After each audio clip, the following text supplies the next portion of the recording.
प्यारे मित्रों, आज हम छठी शताब्दी ईसा पूर्व की संपूर्ण इतिहास के बारे में जानेंगे। तो चलिए शुरू करते हैं। तो पहला नंबर हमारा प्रश्न है, किस शासक ने मगध साम्राज्य की राजधानी राजगीर से पाटलिपुत्र स्थानांतरित किया था? तो इसको उदयन के द्वारा स्थानांतरित किया गया था।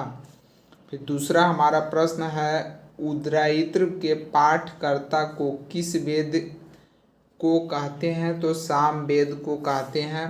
तीसरा हमारा हो जाएगा, एकराट किसकी एक अन्य उपाधियां थी? तो महापद्मानंद की थी। किसकी थी? तो महापद्मानंद की थी। चौथा नंबर हमारा प्रश्न है, यज्ञ संबंधी विधि विधानों का पता चलता है किस वेद में पता चलता है? तो यह ऋग्वेद में यज्ञों के बारे में पता चलता है कि उसमें यज्ञ संबंधित विधि विधान के नियम दिए गए थे। पांचवा नंबर हमारा प्रश्न है, करमापा लामा तिब्बत के बुद्ध संप्रदाय ने किस वर्ग का है? तो यह कांग्यूपा वर्ग का हो जाएगा। तो पांचवा नंबर का हमारा सही आंसर क्या हो जाएगा? तो कांग्यूपा। 6 नंबर हमारा प्रश्न है, मगध के किस प्रारंभिक शासक ने राज्यारोहण के लिए अपने पिता की हत्या एवं स्वयं उसकी राजगद्दी पर बैठा था? तो यह कौन बैठा था? तो यह इसका सही आंसर हो जाएगा हमारा अजातशत्रु। क्या हो जाएगा? तो अजातशत्रु।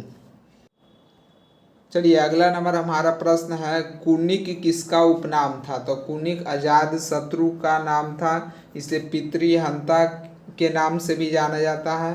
8वां नंबर हमारा प्रश्न है, महाभारत काल में पांडवों ने अपना अज्ञातवास कहाँ व्यतीत किए थे?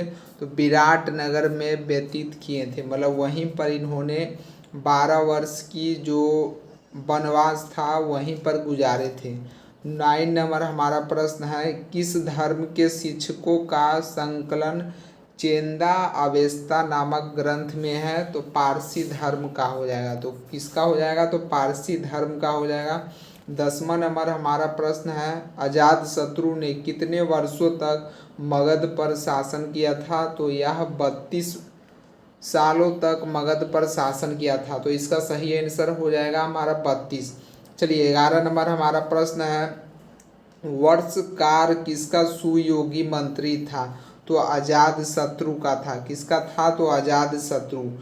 12 नंबर प्रश्न है, निम्नलिखित में से कौन सा सही सुमेलित नहीं है? तो केस आहिस्त्रित हो जाएगा, इसका तो कोई मायने नहीं रखता है। चलिए 13 नंबर हम देखते हैं, छठी शताब्दी ईसा पूर्व का मत्स्य महाजनपद स्थित था।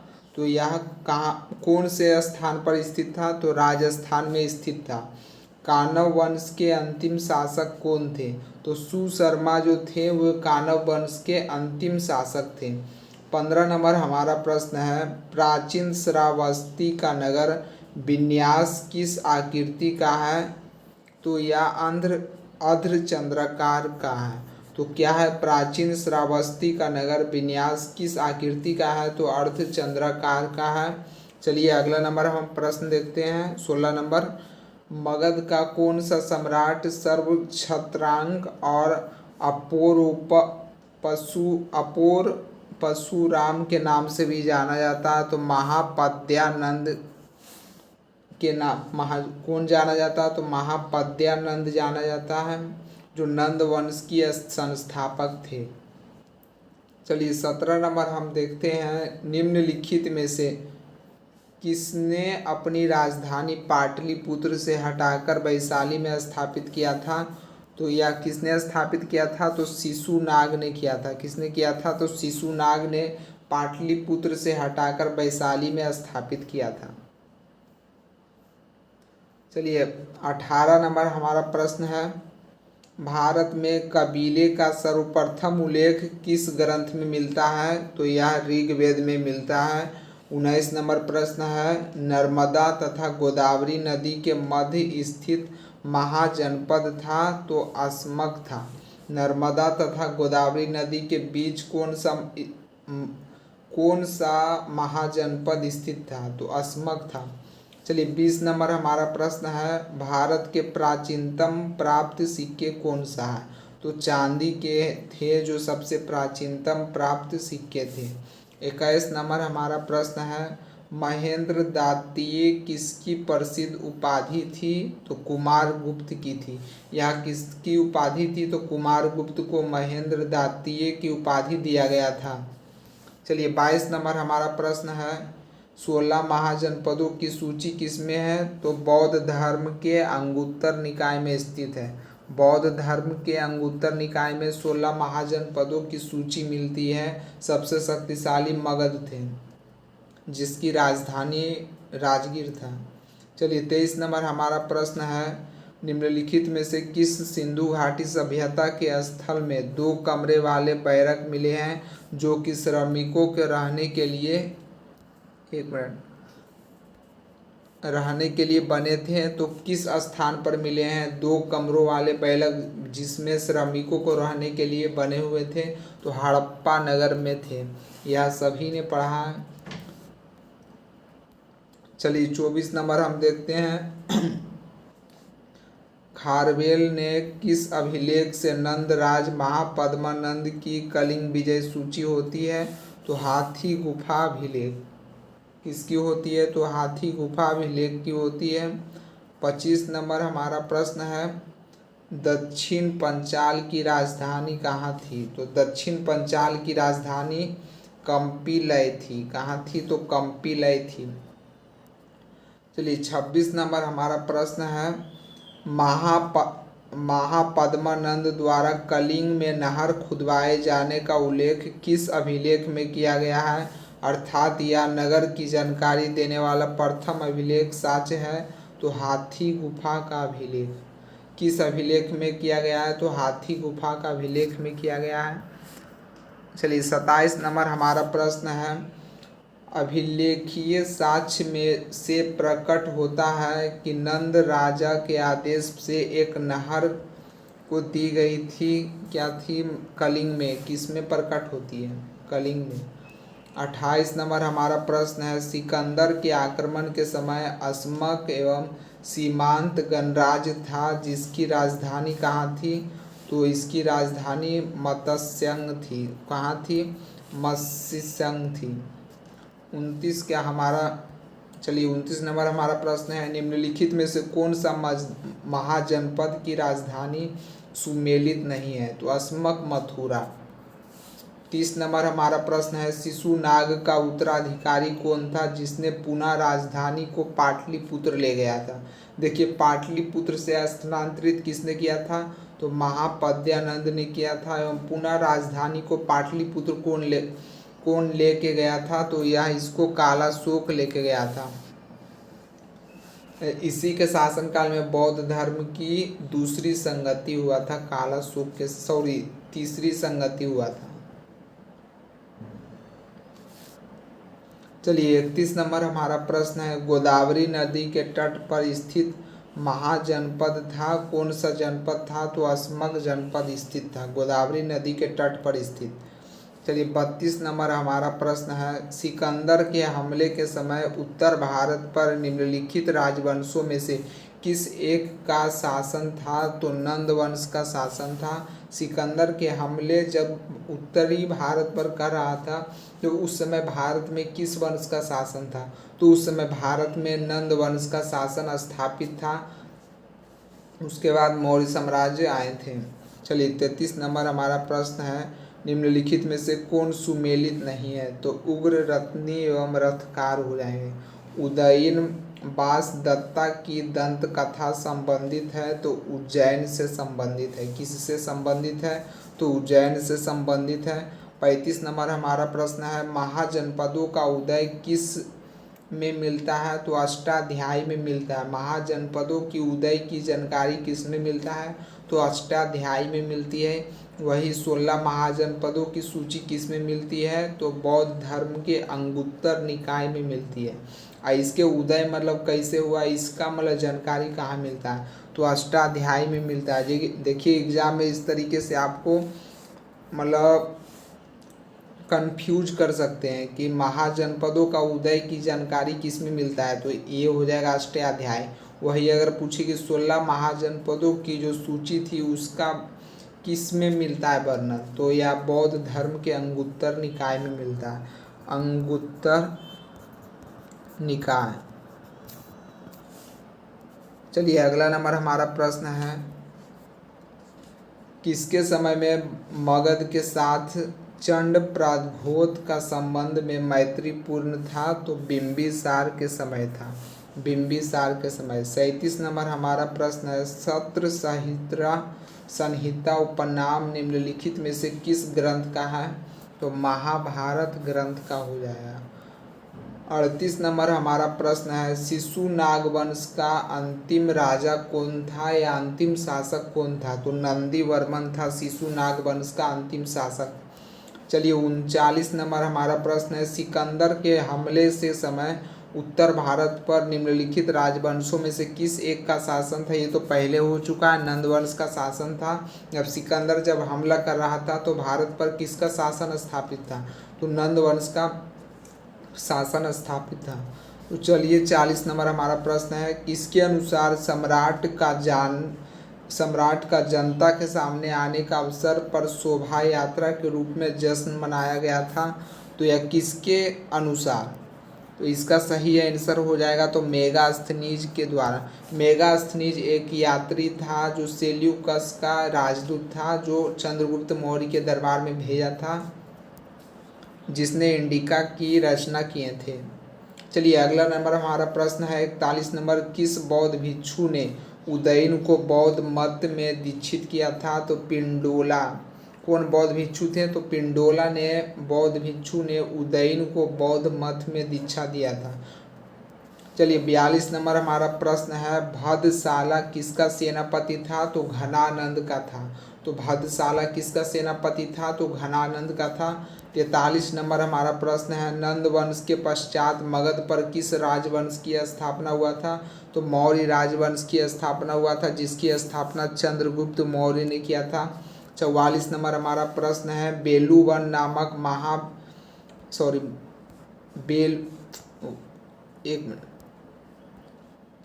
बेलूवन नामक महाविहार किसने बनाया था? तो बिंबिसार के द्वारा बनाया गया था। चलिए 45 नंबर में, नाग दशक को उसके आमत्य शिशुनाग ने किस वर्ष अपदस्थ करके मगध पर शिशुनाग वंश की स्थापना किए थे? तो कब किए थे? तो 412 ईसा पूर्व में किए थे। कब किए थे? तो 412 ईसा पूर्व में किए थे।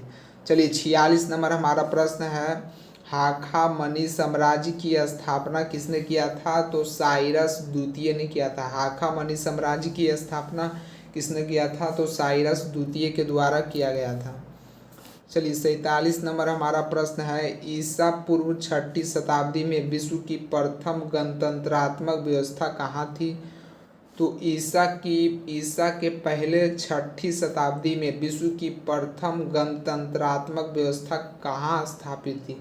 तो यह हमारे वैशाली जनपद में स्थापित थी। 48 नंबर हमारा प्रश्न है, किस वेद में परीक्षित को कुरुओं का राजा कहा गया है और कुरु देश की समृद्धि का अच्छा चित्रण मिलता है?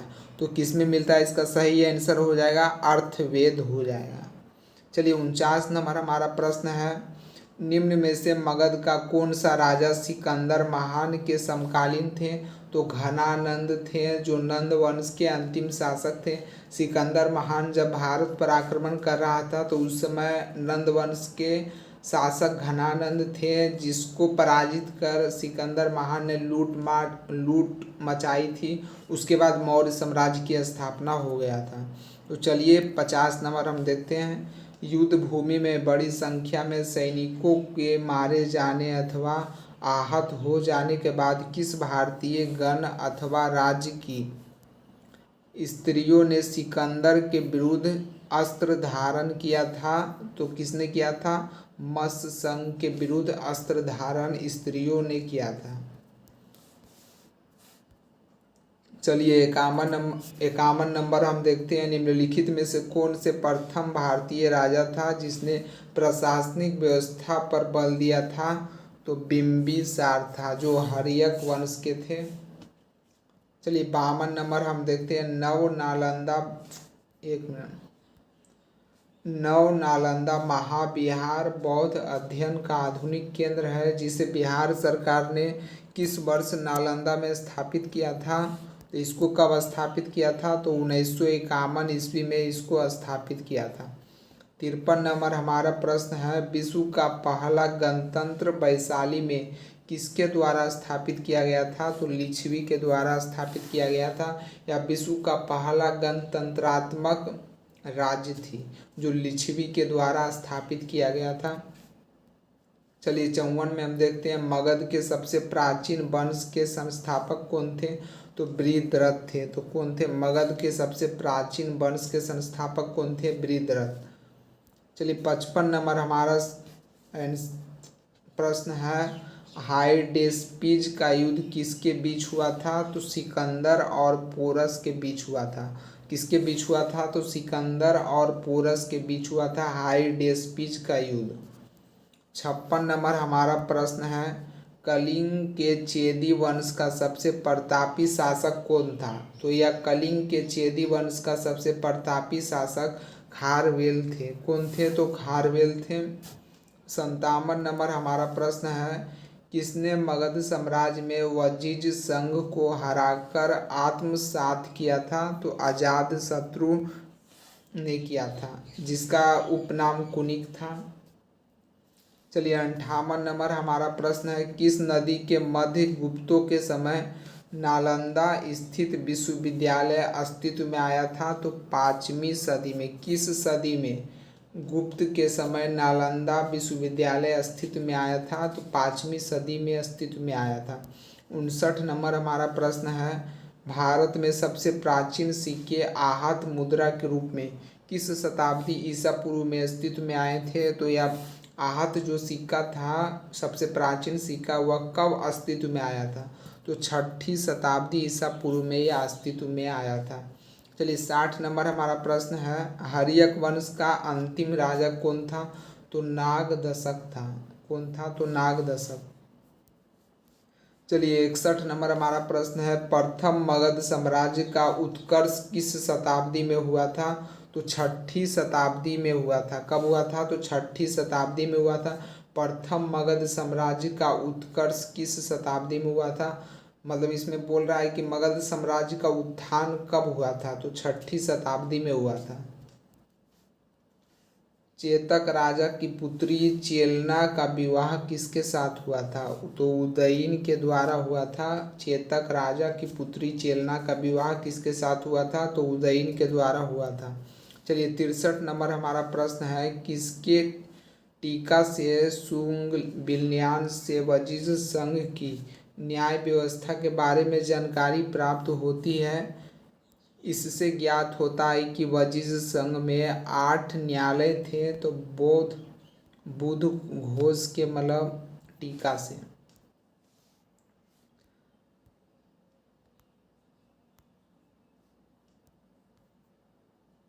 चलिए अगला नंबर हमारा प्रश्न है, कौशल महाजनपद की राजधानी कहाँ थी? तो इसकी राजधानी साकेत थी। कहाँ थी? तो साकेत थी। 65 नंबर हमारा प्रश्न है, सुल्तानी युग में बौद्धों की कौन सी शाखा सबसे प्रभावशाली थी?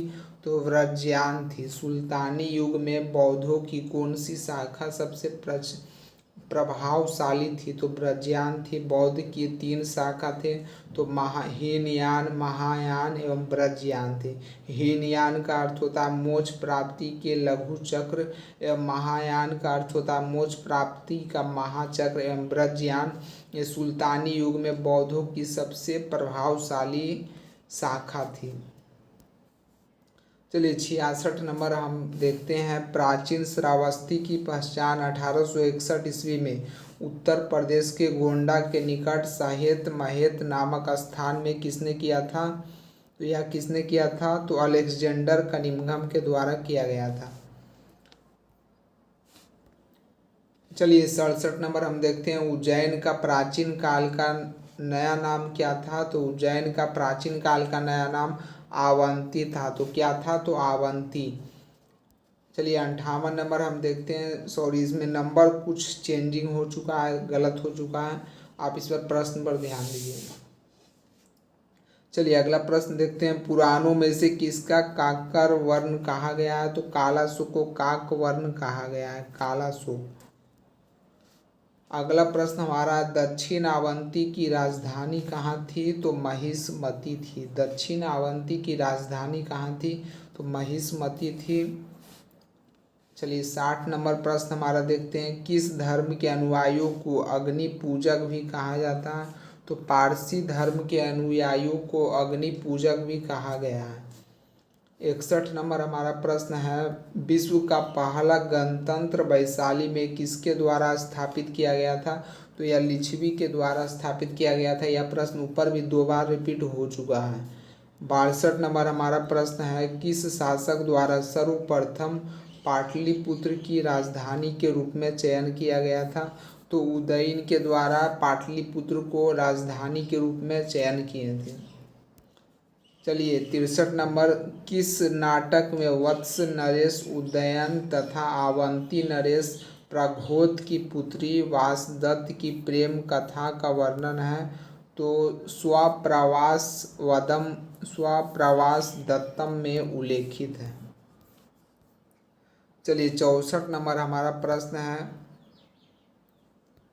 कि निम्नलिखित में से किस ब्राह्मण में नर्मदा नदी का वर्णन है जिसे रेवेतरा नदी भी कहा गया है? तो शतपथ ब्राह्मण हो जाएगा। तो कौन सा हो जाएगा? तो शतपथ ब्राह्मण।